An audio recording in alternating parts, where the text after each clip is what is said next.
Chennu RK news కి స్వాగతం. ముందుగా ముఖ్యాంశాలు. అంగరంగ వైభవంగా సింహాచలం శ్రీ వరాహ లక్ష్మీ నరసింహస్వామి వారి నిత్య కళ్యాణం కనులారా వీక్షించిన ఆపన్న భక్తులు. పల్నాడు జిల్లా నరసరావుపేటలో ఆయిల్ మిల్లులపై ఫుడ్ సేఫ్టీ అధికారులు దాడులు, తనిఖీలు చేసి శాంపిల్స్ సేకరించి ల్యాబ్ టెస్టింగ్ కు పంపిన ఫుడ్ సేఫ్టీ అధికారులు. పోలవరాన్ని నిర్లక్ష్యం చేసింది వైసీపీనే. 2019-24 మధ్య కేవలం 3.84% పనులు మాత్రమే చేపట్టిన జగన్ ప్రభుత్వం అన్న మంత్రి నిమ్మల. ఆర్జే వెంచర్స్ ఘరానా మోసం, లబోదిబో అంటున్న ఆర్జే వెంచర్స్ 600 మంది బాధితులు, వెలుగులోకి వచ్చిన 150 కోట్ల రూపాయల మోసం.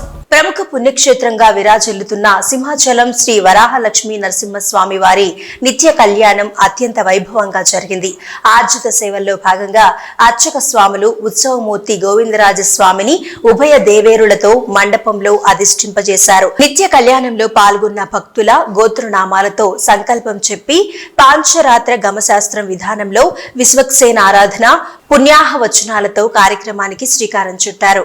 కంకణ ధారణ, నూతన యజ్ఞోపవీత సమర్పణ, జీలకర్ర, బెల్లం, మాంగళ్య ధారణ, తలంబ్రాల ప్రక్రియలను కమనీయంగా జరిపించారు. మంత్రపుష్పం, మంగళ శాసనాల తర్వాత భక్తులకు వేదాశీర్వచనాలు, శేషవస్త్రాలు, స్వామివారి ప్రసాదాలను అందజేశారు. అనంతరం స్వామివారి అంతరాలయ దర్శనం కల్పించారు.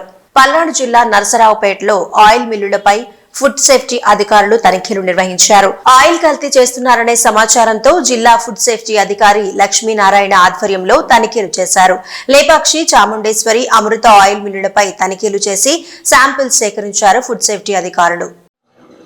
ఈరోజు పల్నాడు జిల్లా నర్సరావుపేటలో ఆయిల్స్ కల్తీగా జరుగుతున్నటువంటి సమాచారం అందటంతో తనిఖీ నిమిత్తము రావటం జరిగింది, ఇన్స్పెక్షన్స్కి రావడం జరిగింది. ఇక్కడ ఉండేటువంటి అమృత ఆయిల్ దాంట్లో ట్యాంకర్ని గుర్తించాము. ఈ ట్యాంకర్ వచ్చేసి సన్ఫ్లవర్ లూజ్ ఆయిల్ ట్యాంకరు. దాంట్లో వచ్చేసి 9 టన్నుల దాకా ఈ సన్ఫ్లవర్ ఆయిల్ ఉందని యజమాని చెప్పారు. ఆ ఆయిల్ను చూసి సస్పెషన్గా శాంపిల్స్ తీసుకోవడం జరిగింది. సదరు శాంపిల్స్ని స్టేట్ ఫుడ్ ల్యాబొరేటరీ హైదరాబాద్కు పంపించడం జరుగుతుంది. అవి అడల్టరేషన్ కనుక ఉన్నట్లయితే సదన చర్యలు తీసుకోవడం జరుగుతుంది. పోలవరం ప్రాజెక్ట్ ని జగన్ ప్రభుత్వం నాశనం చేసిందని అన్నారు మంత్రి నిమ్మల రామానాయుడు.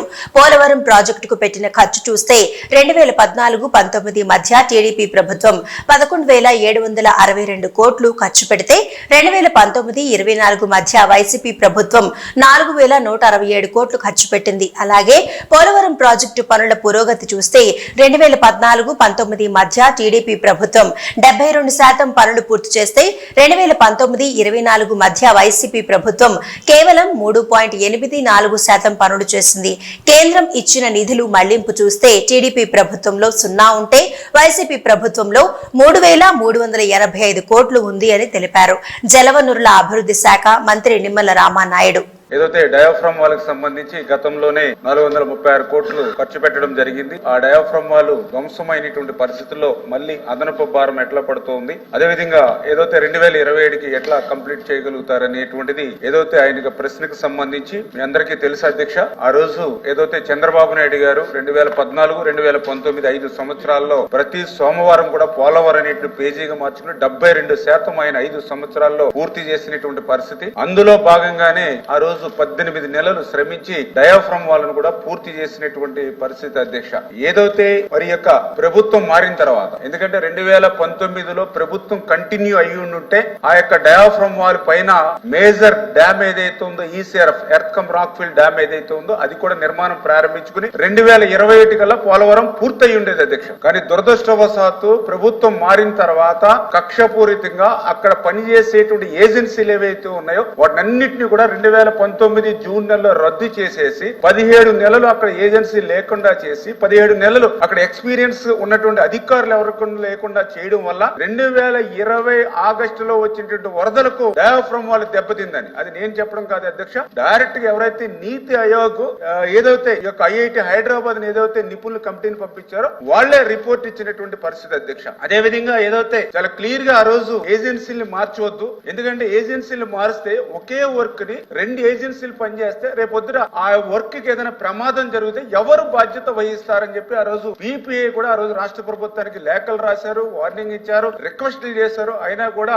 ఆ రోజు ప్రభుత్వం పెడచెవిని పెట్టినటువంటి పరిస్థితుల్లోనే ఆ రోజు ఆ డయాఫ్రమ్ వాళ్ళు నష్టపోయినటువంటి పరిస్థితి అధ్యక్ష. దానివల్ల ఈ రోజు మళ్ళీ కొత్త డయాఫ్రమ్ వాళ్ళు నిర్మాణం చేసుకోవాలి అనేటువంటిది ఇవాళ ఇంటర్నేషనల్ ఎవరైతే ఎక్స్పర్ట్స్ గానీ వీళ్ళందరూ కూడా ఇచ్చిన రిపోర్ట్ ప్రకారం చూస్తే దగ్గర మళ్ళీ 990 కోట్లతోటి మళ్ళీ ఈ రోజు కొత్త డయాఫ్రమ్ వాళ్ళని నిర్మాణం చేసుకునేటువంటి పరిస్థితి దుస్థితి మరి గత ప్రభుత్వ నిర్వాహకం వల్ల వచ్చినటువంటి పరిస్థితి అధ్యక్ష. నెంబర్ 1. ఏదైతే రెండవది ఈ యొక్క పోలవరం సంబంధించినటువంటి పనులకు సంబంధించి మరి రిపోర్ట్ కూడా అడిగారు అధ్యక్ష గౌరవ సభ్యులు.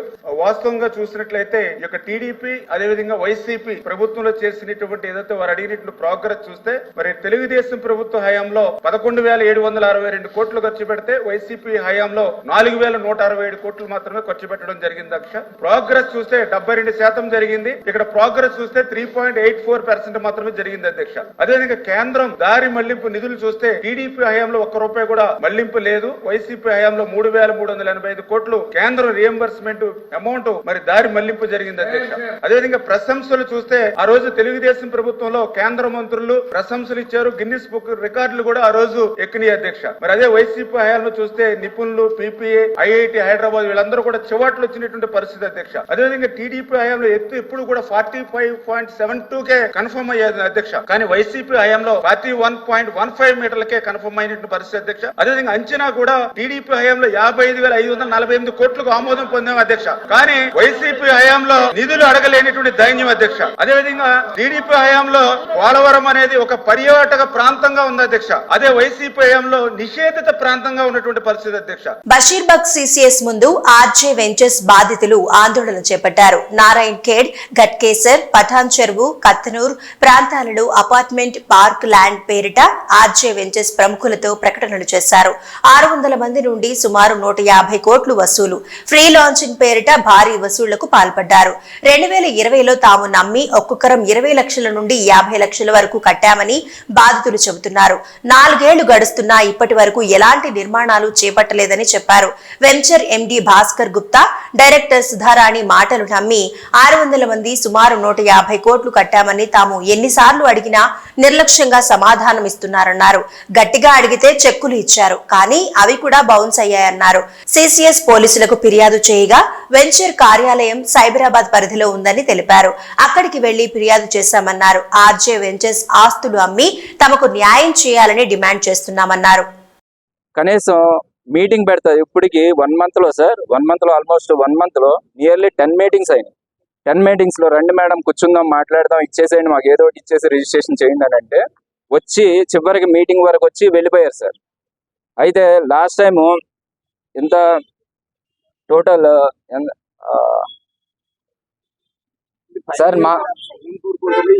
సార్ ఫైనల్ గా మేము కోరుకునేది సార్, మాకు అమౌంట్ సెటిల్ చేయటం అన్నా లేకపోతే దానికి బదులు తన దగ్గర అన్ని అసెట్స్ ఉన్నాయి, తన దగ్గర పెట్టుకున్న అసెట్స్ లేవని ఏమంటలేదు.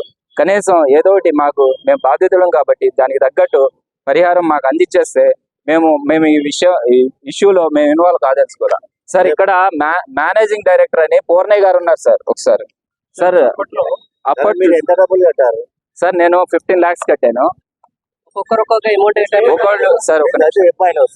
సార్ మా మేనేజింగ్ డైరెక్టర్ యాక్చువల్ గా ఆయన ఆ రోజు మేనేజింగ్ డైరెక్టర్ గా ఆఫీస్ లో ఉండి ఆయన మా చేత అమౌంట్ కట్టించారు సార్ ఆయన. సో ఆయన ముందుకు వచ్చి నేను మీ తరపున ఉంటాను అని చెప్పి ఆయన మాకు భరోసా ఇచ్చారు. ఆయన కూడా ఆయన కూడా ఉన్నారు. ప్రతి ఒక్క ఇన్వాల్వ్మెంట్ ఎక్కడేమేమి అసెట్స్ ఉన్నాయి అన్ని ఆయన చెప్పగలరు. ఆయన పూర్ణయ్య గారు సార్ ఓవరాల్ గా మొత్తం అమౌంట్ మాకు ఇప్పుడు ప్రెసెంట్ ఇక్కడికి వచ్చిన వాళ్ళు అయిగా more than 10 CR పైనే ఉంది sir. more than 10 CR overall వచ్చి ఆల్మోస్ట్ 150 CR ఉంటుంది sir. Overall 150 CR present 600+ customers ఉన్నారు. వరుస కార్యక్రమాలతో గ్రేటర్ హైదరాబాద్ లో సమాజ్వాదీ పార్టీ బలోపేతమే లక్ష్యంగా నాయకులు ముందుకు సాగుతున్నారు. సమాజ్వాదీ పార్టీలో చేరిన యువ నాయకుడు దండుబోయిన నిత్య కళ్యాణ్ యాదవ్ ఆధ్వర్యంలో వరుస కార్యక్రమాలను నిర్వహిస్తూ పార్టీని బలోపేతం చేస్తూ ముందుకు సాగుతున్నారు. ఓవైపు పార్టీ కార్యక్రమాలు, మరోవైపు సేవా కార్యక్రమాలతో నగరంలో ప్రత్యేక గుర్తింపును సమాజ్వాదీ పార్టీ నాయకుడు దండుబోయిన నిత్య కళ్యాణ్ యాదవ్ సంపాదించుకుంటున్నారు. సమాజ్వాదీ పార్టీ అధినేత మాజీ ముఖ్యమంత్రి ముఖ్యమంత్రి ములాయం సింగ్ యాదవ్ 85వ జయంతి వేడుకలను గ్రేటర్ హైదరాబాద్ లో ఘనంగా నిర్వహించారు. ములాయం సింగ్ యాదవ్ 85వ జయంతి వేడుకలను గ్రేటర్ హైదరాబాద్ లో ఘనంగా నిర్వహించారు. ములాయం సింగ్ యాదవ్ చిత్రపటానికి ఘనంగా నివాళులర్పించి ఆయన సేవలను స్మరించుకున్నారు. పలుచోట్ల అన్నదాన కార్యక్రమాలను నిర్వహించారు. ఫుట్పాత్ పై జీవనాన్ని కొనసాగించే పేదవారికి, క్యాన్సర్ రోగులకు భోజనాలను ఏర్పాటు చేసి ములాయం సింగ్ యాదవ్ జన్మదిన వేడుకలను నిత్య కళ్యాణ్ నర్సింగ్ లో నిర్వహించారు. పార్టీ జాతీయ అధ్యక్షుడు అఖిలేష్ యాదవ్ సారథ్యంలో దేశంలో సమాజ్వాదీ పార్టీ అన్ని వర్గాల ప్రజలకు సముచిత స్థానం కల్పించేలా ముందుకు సాగడం జరుగుతుందన్నారు. తెలుగు రాష్ట్రాల్లో సమాజ్వాదీ పార్టీని బలోపేతం చేయడం లక్ష్యంగా పలు సేవా కార్యక్రమాలతో పాటు పార్టీ కార్యక్రమాలను విస్తృతంగా ముందుకు తీసుకెళ్లడం జరుగుతుందని నిత్య కళ్యాణ్ తెలిపారు. ఉత్తరప్రదేశ్ ఎన్నికల్లో సమాజ్వాదీ పార్టీ విజయడంకా మోగుతుందని, ముఖ్యమంత్రిగా అఖిలేష్ యాదవ్ వస్తారని నిత్య కళ్యాణ్ యాదవ్ అన్నారు.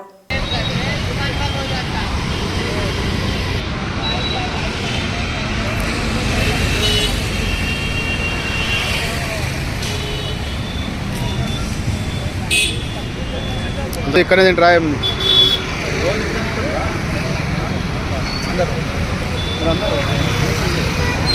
మంచిగా ఉంటుంది అట్ట.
నమస్తే, నేను నిత్య కళ్యాణ్ యాదవ్, సమాజ్వాదీ పార్టీ లీడర్ మరియు సోషల్ యాక్టివిస్ట్. ఈరోజు సమాజ్వాదీ పార్టీ వ్యవస్థాపకులు స్వర్గీయ శ్రీ ములాయం సింగ్ యాదవ్ గారి 85వ జయంతి సందర్భంగా మేము పేదలకు మరియు క్యాన్సర్ రోగులకు ఉచిత అన్నదాన కార్యక్రమం చేపట్టాము. శ్రీ ములాయం సింగ్ యాదవ్ గారి ఆశయాలకు అనుగుణంగా మరో సమానత్వం కోసం మేము ఎల్లప్పుడూ కృషి చేస్తాము. అట్లానే పేదలు, బడుగు, బలహీన వర్గాల ఆశయాలు, వాళ్ళ హక్కుల సాధన కోసం సమాజ్వాదీ పార్టీ ఎల్లప్పుడూ కృషి చేస్తుంది మరియు పోరాడుతుంది. అలాగే మా జాతీయ అధ్యక్షులు శ్రీ అఖిలేష్ యాదవ్ గారి నేతృత్వంలో సమాజ్వాదీ పార్టీ దక్షిణ భారతదేశంలో, ముఖ్యంగా తెలంగాణ మరియు ఆంధ్రప్రదేశ్లో ప్రజలకి సంబంధించిన ఎన్నో మంచి కార్యక్రమాలు చేపట్టి ప్రజల యొక్క మన్ననలు పొంది సమాజ్వాదీ పార్టీ యొక్క జెండా రాబోయే రోజుల్లో ఎగరవేస్తామని ఈ సందర్భంగా తెలియజేస్తున్నాను. అట్లానే రాబోయే ఉత్తరప్రదేశ్ సార్వత్రిక ఎన్నికల్లో కూడా సమాజ్వాదీ పార్టీ విజయడంకా మోగించి మా జాతీయ అధ్యక్షులు శ్రీ అఖిలేష్ యాదవ్ గారిని ముఖ్యమంత్రి పీఠంపై తప్పకుండా కూర్చోబెడతాం. మాకు ఈ అవకాశం ఇచ్చిన ప్రింట్ మరియు ఎలక్ట్రానిక్ మీడియా వారందరికీ పేరు పేరున ధన్యవాదాలు తెలియజేస్తూ జై సమాజ్వాదీ పార్టీ, జై అఖిలేష్ యాదవ్ జీ. ఖమ్మం జిల్లా రఘునాథపాలెం మండలం పెద్ద ఈర్లపూడికి చెందిన దారావత్ శ్రీను ఖమ్మంలోని ఏపీజీవీబీ బ్యాంక్ లో విధులు నిర్వహిస్తున్నాడు.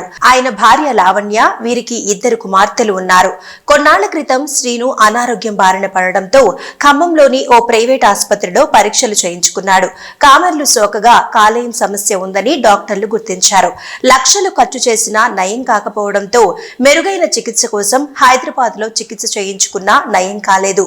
వివిధ పరీక్షల అనంతరం కాలేయ మార్పిడి మాత్రమే శ్రీనును బ్రతికిస్తుందని డాక్టర్లు తేల్చి చెప్పారు. కాలేయ దానం చేసే వారి కోసం ఆరా తీసి అనేక ప్రయత్నాలు చేశారు. భర్తను బతికించుకోవడానికి లావణ్యే ముందుకొచ్చింది.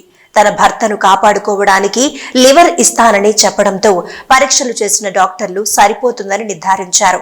ఈ మేరకు లావణ్య లివర్ నుంచి 65% మేర తీసిన సికింద్రాబాద్లోని కిమ్స్ ఆసుపత్రి వైద్యులు సర్జరీ ద్వారా శ్రీనుకు అమర్చారు. సర్జరీ విజయవంతమైంది. ప్రస్తుతం దంపతులిద్దరూ ఆరోగ్యంగా ఉన్నారని, కోలుకుంటున్నారని బంధువులు తెలిపారు. సంతోషం సుఖాల్లోనే కాదు, కష్టాల్లో తోడుగా నిలిచి భర్తను కాపాడుకుంది. భార్య లావణ్యను పలువురు అభినందిస్తున్నారు.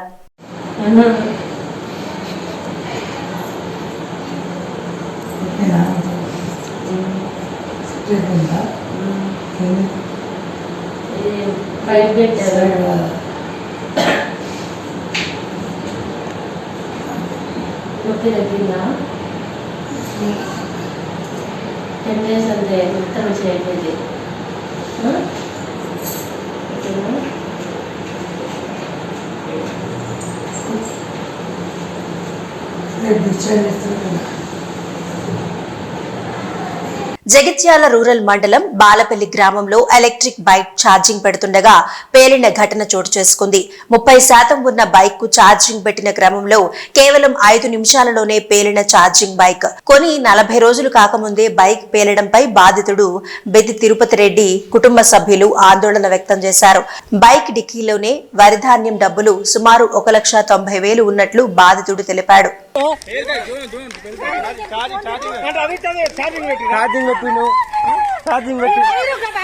వైర్లు ఆగని మరి ఏం చేద్దాం చెప్పు.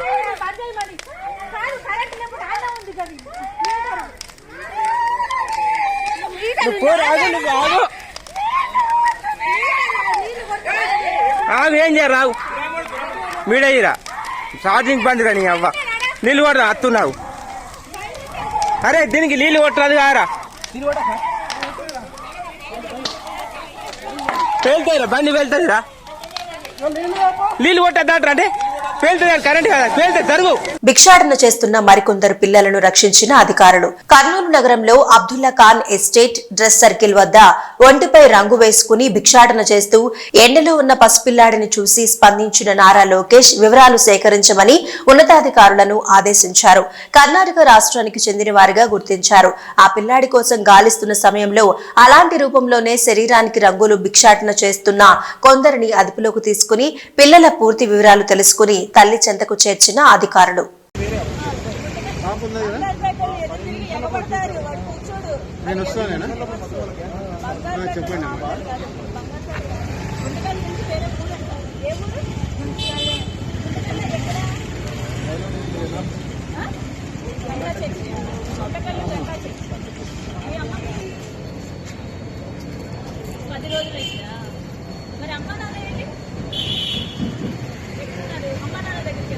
రాజకీయాలకు గుడ్ బై చెబుతున్నట్లు వైసీపీ నేత పోసాని కృష్ణమురళి ప్రకటించారు.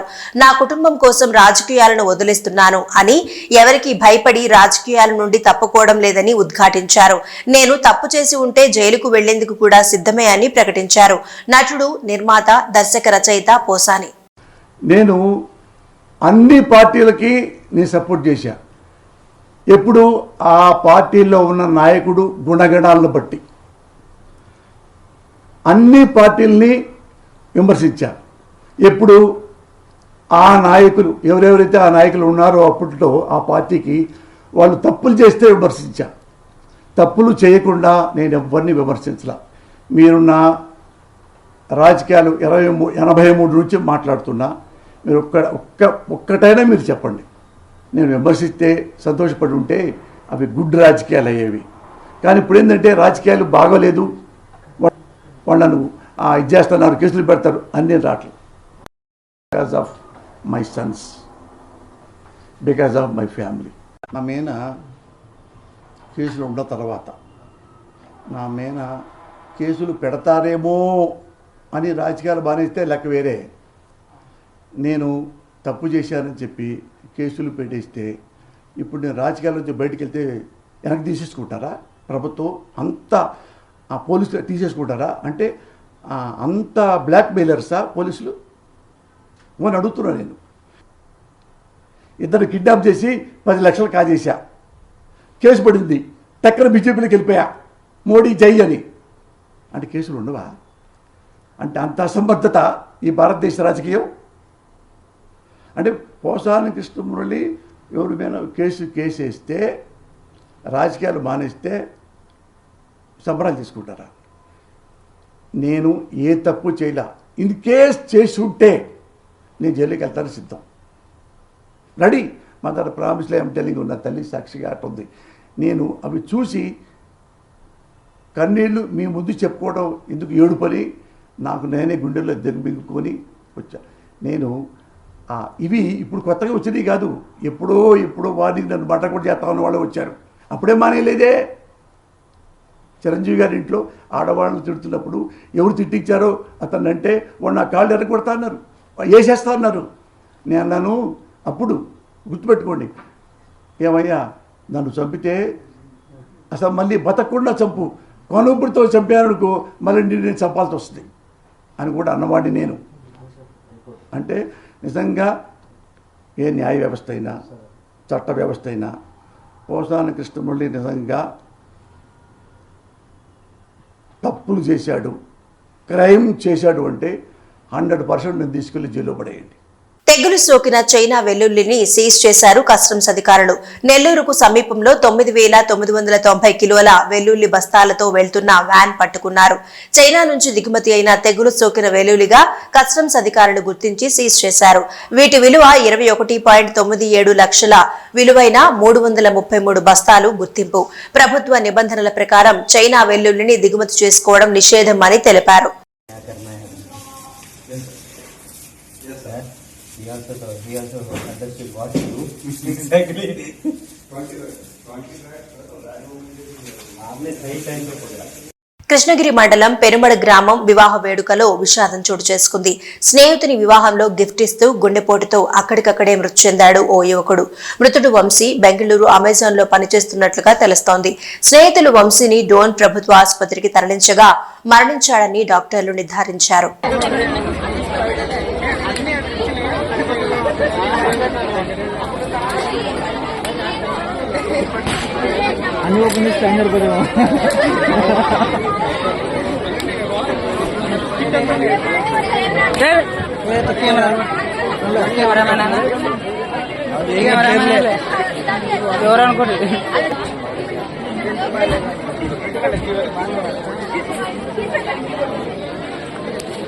తెలంగాణ నుండి కేరళకు అక్రమంగా తరలిస్తున్న ఎద్దుల లారీని పట్టుకున్నారు నల్లచెరువు పోలీసులు. అక్రమంగా తరలిస్తున్న ఎద్దుల లారీని వెంబడించి పోలీసులకు అప్పచెప్పారు గోరక్షక్ దళ్ ప్రతినిధులు. లారీలో 29 ఎద్దులను తరలిస్తున్నట్లు గుర్తించిన పోలీసులు ఎద్దులను అక్రమంగా తరలిస్తున్న ఇద్దరిని అదుపులోకి తీసుకుని విచారిస్తున్నారు పోలీసులు.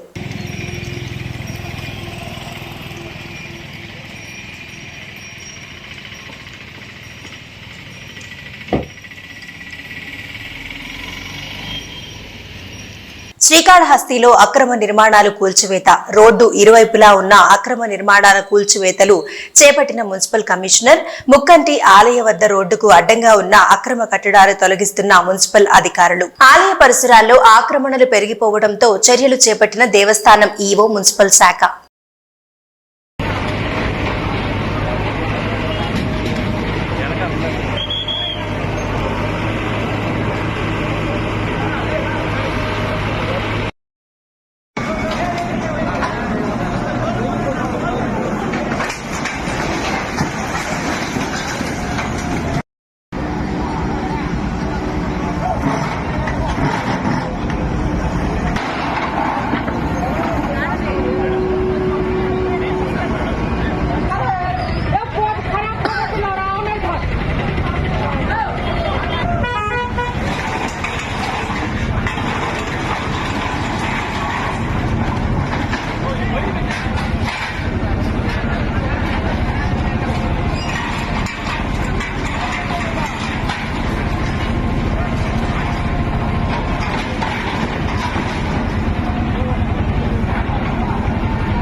సైడ్ రండి సైడ్ రండి.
పలాస నియోజకవర్గ పరిధిలో మినీ ఎయిర్పోర్ట్ నిర్మాణానికి ఇటీవల రెవెన్యూ అధికారులు ప్రభుత్వ స్థల పరిశీలన చేస్తున్న విషయం తెలిసిందే.